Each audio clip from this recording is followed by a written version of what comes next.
targeted by criminals. A gas leak causes early morning chaos. And election gifts. Who wants what?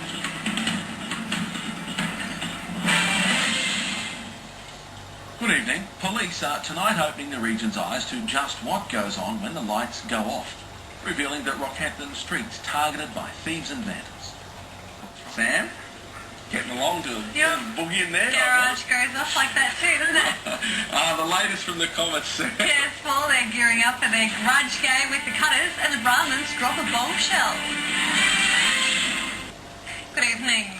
In a stunning move, Rockhampton Rugby Union officials have confirmed Jack Lloyd as the new Brahmans coach following the sudden departure of Kurt Lendorf. Speculation ran rife late yesterday afternoon that all was not well in the Brahmans camp.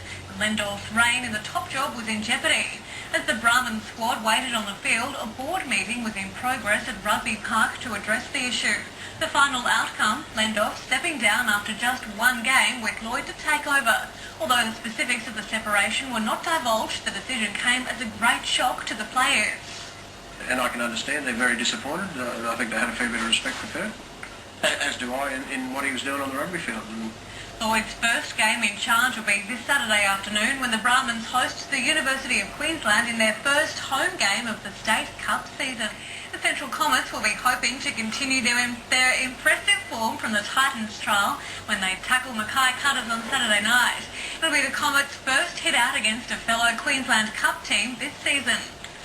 Good luck. Yeah, big night in sport. Thank you, Sam. Peter Byrne with the weather details next, and a million reasons to celebrate for a Rockhampton school. Good evening once again, and thanks very much for joining us for yet another local weather briefing for the entire Central Queensland area. Where has it rained? Not a lot. Those moderate to heavy falls, the possibility of, certainly didn't eventuate over northern Capricornia. The best there was Carfax. Where's Carfax? That's on the Isaac River, of course, and Pink Lagoon. That's not Pink Lily, of course. Pink Lily is on the Connors River. And you all know that the Connors River runs into the Isaac River, which eventually flows into the Fitzroy. But Gladstone Airport came in with 5. North Rockhampton, we've got a gauge out the back of Wind Television here, yeah? 5 millimetres we had. The Glen 2, St Lawrence 2, South Yamba. Yep, you did get some rain, but our little newsroom girl forgot to put the figure in. I think it was 2 millimetres. Okay, good on you, Corinne. Let's have a look at temperatures around the region. Yeppoon 23 to 30, Emerald 20 to 33, Springsure 17 to 32. You better get used to it because those temperatures are going to rise, particularly for the coming weekend. Blackwater 19 to 33, Ralston 18 to 33, the state extremes 40 at Balera Gas, and 13 was the coolest at Applethorpe. Currently in Rockhampton, the temperature, bingo, 26 degrees, and the wind 120 degrees at 20 kilometres an hour. What a difference a day makes. The upper level trough has now moved off the local area, still intersects the coast around about the Cairns area, so there's a fair concentration of showers in that area, but locally here it's mostly fine. There may be the odd shower or two, and emphasis on the odd. And down here, a little bit of a surge of southeasterlies coming through the Tweed River, southern Gold Coast at 4 o'clock.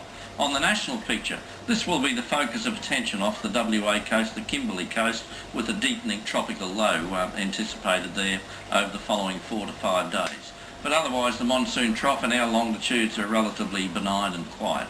Right, on to the chart. Basically, the upper level trough has deepened that trough well off the coast, as we've been talking about all week.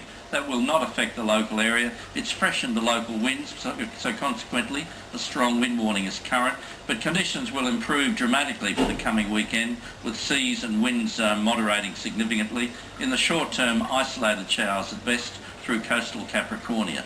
For Capricornia itself, isolated showers near the coast, fine further inland, mostly moderate south to southeast winds, fresh near the coast, and for Saturday 1 or 2 showers along the coast during the morning. Central Highlands and Coalfields fine, light to moderate east to southeast winds. Saturday fine, Sunday fine and hot. Maritime obs at 3 o'clock, Heron Island southeast at 23 knots, much the same at Rundle and Lady Elliot. Next we go on to the coastal waters forecast. A strong wind warning is current, southeast 20 to 30 knots, decreasing tomorrow evening to 20 to 25. Tidal information follows. and sun up tomorrow morning 5:53. Enjoy your evening. Back to you, Paul. It's hard to find good staff, isn't it, Pete? Thank you for that.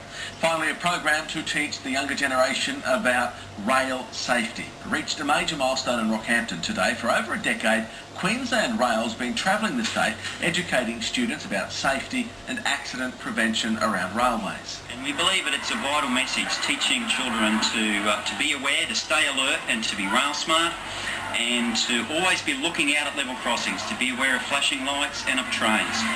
Today, Queensland Rail's program reached its 1 millionth student at Mount Archer State School. To commemorate the achievement, Year 6 student Ben Jenkins received a certificate and a new Nintendo gaming system. Lucky him. Better than the old ribbon I used to get. I never got a ribbon. wintv.com.au is where you find our headlines. Good night. Good night. All of them.